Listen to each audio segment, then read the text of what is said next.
So clients need to understand what are the parameters inside their business that are essential to achieving those KPIs I talked about earlier, and understand the root cause of how they get to those key performance indicators. So with the Industrial Internet, we're measuring a range of different business parameters, including the ones you haven't been able to access before, such as productivity, process, and workforce.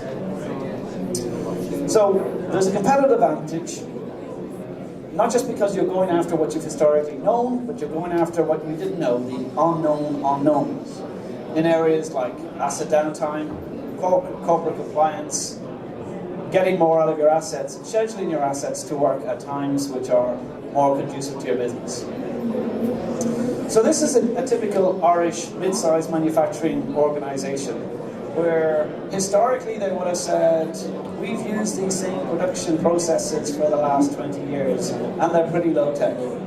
But in reality, we're able to make them less low tech, we're able to make them high tech through connectivity. And effectively, you're able to take production parameters which historically you would have had to either A, not have data around, or B, you would only have had the data at asset. You're now able to take that data, put it in the cloud, and then bring a series of intelligence to how that data is processed. So you're starting to measure things like when the asset is on, how much water is being used, how much gas is being consumed, whether staff are present, what the temperature is, and more importantly, moving into predictive maintenance, changes in behaviors of the assets. So being able to pull all that data out, put it into one platform, and then start to run the parameters around that data provides huge opportunity. So, enter the world of the wireless sensor, enter the world of key performance indicators. So the market for Internet of Things sensors has really developed over the last couple of years. Ability to measure things that weren't previously measurable, such as wind speed, things like lux, things like fill.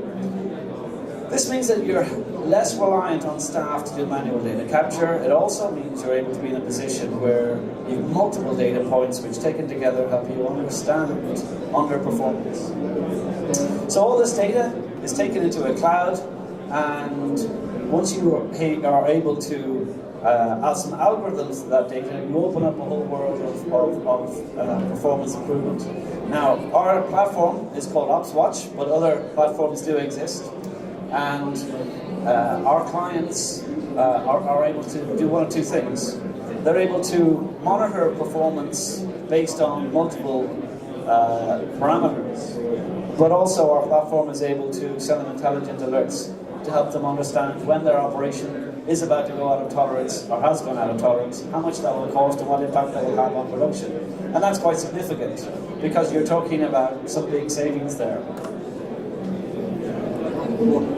The wireless sensors are unobtrusive and they can be easily installed. So here's an example of some clients in Ireland where these sensors are installed, and as a result they're not impacting on any of the production processes, and they don't impact on staff, nor do they impact on any of the existing IT systems. They're standalone, but they're opening the door to a whole load of data which we're calling the value trap inside the organization.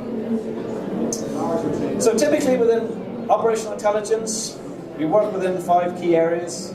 Sustainability, where you're looking to reduce consumption of water or gas. Asset management, where you're effectively looking at how you can prolong the assets that you have in place and how you can move away from reactive maintenance to proactive maintenance. Quality improvement, where you're tracking the conditions that impact on your quality, things like the environmental conditions, temperature, humidity, etc. Activity tracking is where your staff interface with assets. So you're looking at things like occupancy sensors, motion sensors, and door sensors. You're able to see who's there, who's not there, who's there at a certain time, who's not there at a certain time, which combined with the additional data coming out of this is helping you pull together a picture of what's going on inside your operation in real time. The final area is compliance, where on issues like Board B as Origin Green or HACCP compliance, you're automatically capturing data in line with regulatory authorities in a templated, compliant way, and that's quite attractive because you're cutting down on the need, one, for the manual data capture, but two, for those heavily human-dependent processes that involve management and checking.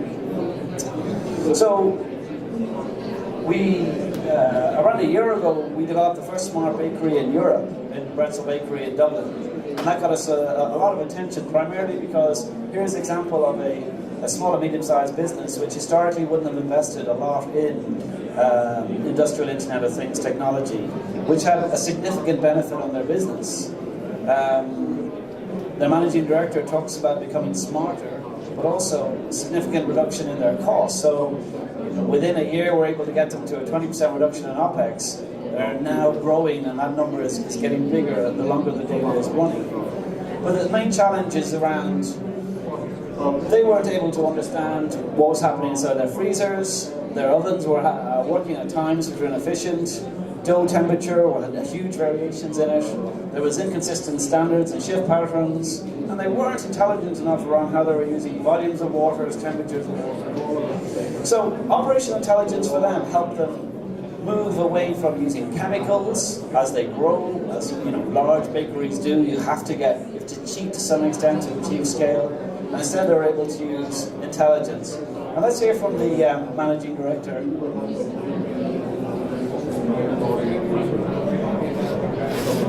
McGrat in Dublin. Operational intelligence is to go from ideas to having data to prove that we should be using our energy better, we should be automatically monitoring things, and we should be, above all, focusing on better quality and more aware of gross inefficiencies of what we're doing. We now monitor and goes on to our continuing commitment to Origin Green, that we will be reducing the amount of energy usage and the efficiency of the bakery. This Cognition was, first of all, to make a difference to our energy monitoring, but it also reduced the amount of labour we needed to monitor temperature points for our hustle control. So, organisations like bakeries, which historically would have been heavily dependent on master bakers, heavily dependent on their staff, are now able to systemize a lot of the ways of working, which goes into the platform, but it's been supported by live data capture. If we move to the fruit and veg industry, Donnelly's are a big distributor of fruit and veg, lots of refrigeration, highly manual, big plant out there by the airport. And for them, they decided to embrace operational intelligence because they wanted to understand working behaviours and really use analytics and the data behind that to help them not just become more sustainable, but more conscious of the decisions they're making inside the business. And that helped them benefit. The benefits were a lot of ways, not just in terms of energy, but more in terms of policing their suppliers. The sensors were able to tell them, were their third-party maintenance providers arriving, were they not arriving, were they achieving the standards that were expected from the service level agreement? More importantly, thank you, the alerts were helped them to make interventions inside the operation before they happened. To some extent, a very simple form of mild artificial intelligence. So, we talk about getting access to the value that's trapped inside the business. And we talk about how inside every asset and process there are things going on you don't know about. And at the start of this I talked about the 90% of the operational data that you can have access. But if you look at some of the conventional assets inside clients, freezers, chillers, health and safety, compliance, and activities which are typically expensive such as maintenance, operational intelligence has been able to go after that 5, 10, 15% that humans wouldn't have historically go after because it's too much trouble. But in effect, when you add all those little savings up, they make quite a big number. And that adds for a very significant impact on the bottom line. So, the quality element of this is driven around understanding your business and understand how to capture the data. And that's all around how you intervene and how you make sensible decisions inside the business. The reason for using operational intelligence is recognizing you're all busy, you don't have the ability to be going around monitoring everything with a clipboard. So the secret is to let technology do this for you.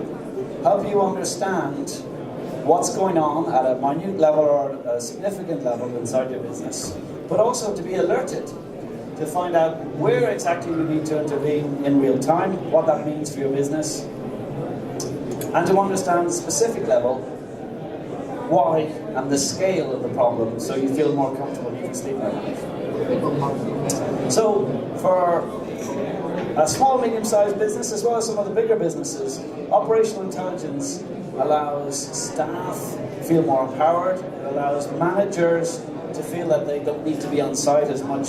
More importantly, it allows the operation to run more cost effectively.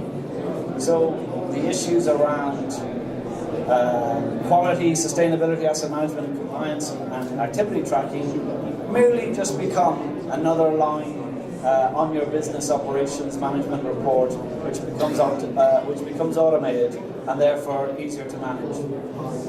So there's a lot more data to go through here, which effectively I won't go through for the purpose of this presentation. The question is, am I eligible to benefit from operational intelligence if I have 0 smart devices, limited capability, I don't have the budget for expensive hardware solutions, and I'm not in the mood for complex integrations, as well as changing my diverse or old assets? The answer is absolutely.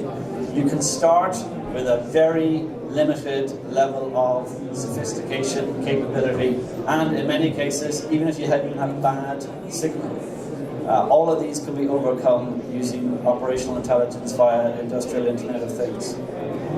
So a quick look at the sensors. The market for these have grown. Please come talk to me afterwards if you want to understand a little bit more about that. But that's all I have to say for now. I probably have a couple of minutes for any questions, so thank you very much.